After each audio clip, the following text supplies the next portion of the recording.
nagarutse muri ya njyana y'injaruwa nabonye ko benshi muyikunda ariko noneho nje mbabwira ko Yesu ari hafi kugaruka kugira ngo mumwitegure mubyumve kandi mufashwa n'iyi njyana murushaho kwitegura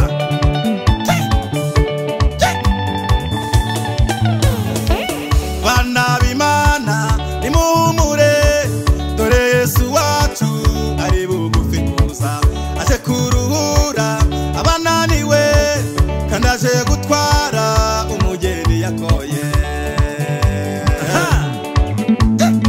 yarivugiye ubwe ati ndaza vuba nzanye ingororano yo mbagororere buri wese ibikwiriye ibyo yakoze irimbishe mugeni we itegure mugeni we yego igihangane igihe ni gito Yesu araje uko yabivuze ahimba uwihangana akageza imperuka niwe uzabona ibyo dusiganirwa mwihangane kandi mwitegure igihangane igihe ni gito Yesu araje ahimba uwihanganira imugeni uko yabivuze ahimba uwihangana akageza imperuka niwe uzabona ibyo dusiganirwa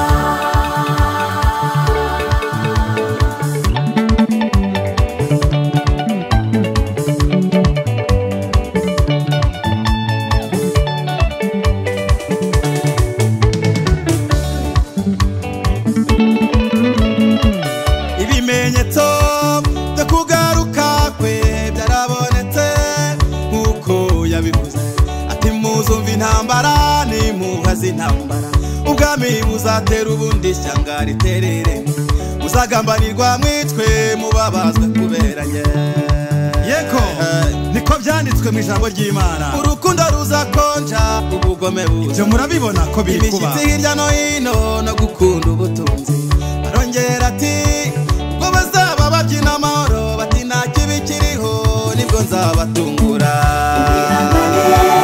igihe ni gito Yesu araje uko yabivuze ahimba uwihangana akageza imperuka niwe uzabona ibyo dusiganirwa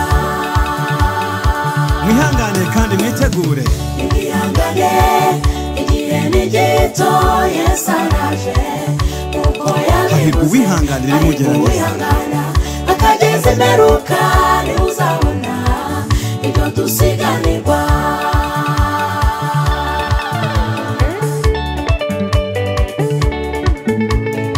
hahirwa uwihanganira imugerageza kuko namara kwemerwa azahaba ikamba ry'ubugingo uwo niwe uzabona ubugingo buhoraho kuko yihanganya muri iyi si turabizi isi yagushije benshi ariko nimwihangane Yesu araje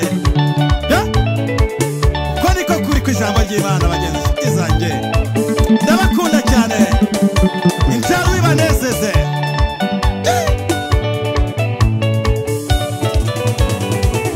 n'abantu benshi batabarika ku musozi Siyoni bambaye ibishura byera maze mbwirwa ko arabera bo mu isi bavuye mu mibabaro batabarutse tunezerwe twishime tuyihimbaze kuko ubukwe bw'umwana w'intama burasohoye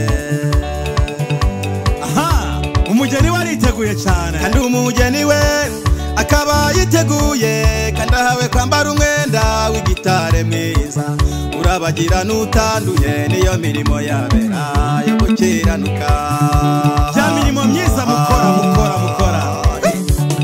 ubutumwa bwiza burakwiriye ubutumwa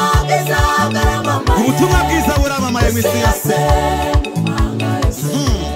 uzarimbuka hazavuge ngo ntabwo yabwiwe ubutumwa bwiza burimo burakwira isi yose ubutumwa bwiza burakwiriye ku maradiyo ubutumwa bwiza bwaramamaye ku mateleviziyo ku isi yose urabyumva wiryamiye iwawe uzarimbuka nazavuge ngo ntiyabwiwe